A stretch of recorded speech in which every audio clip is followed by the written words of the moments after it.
Laughter. The party had begun almost 40 minutes ago. This was a party unlike any other I'd been to. A birthday bash for a member of a support group for the terminally ill. And here I was, out on my first assignment as a party clown, 40 minutes late.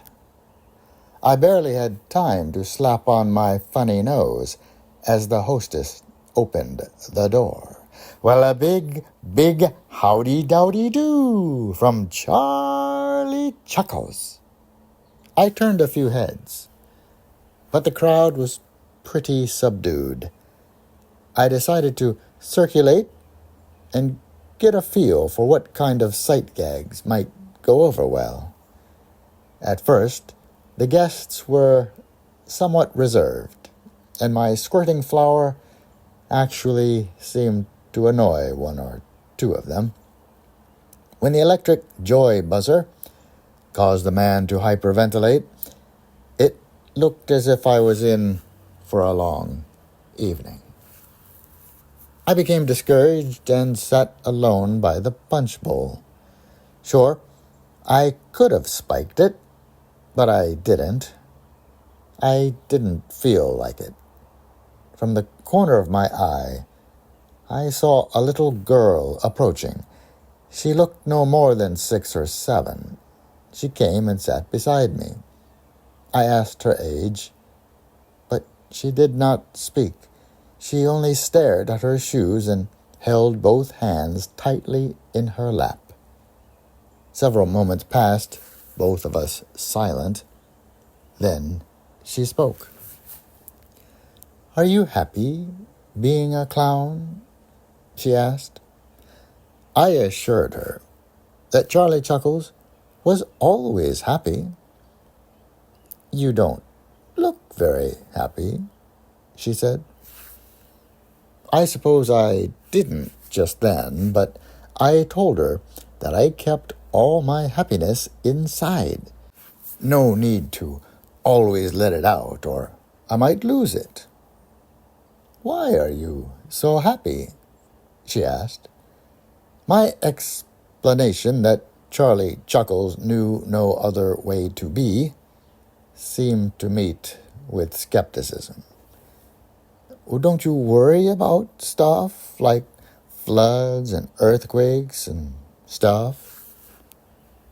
In only my first night on the job, I confess I wasn't exactly certain of the official clown position on earthquakes and such, and so I smiled and said I only thought about happy things. "Like what?" I ran off the usual litany of teddy bears and puppies and chocolate kisses, etc. "Ever think about death?"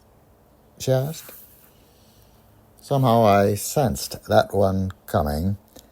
I said something about robins, daffodils, and springtime. But she interrupted. "I think about it. I think it's important." I sat silent.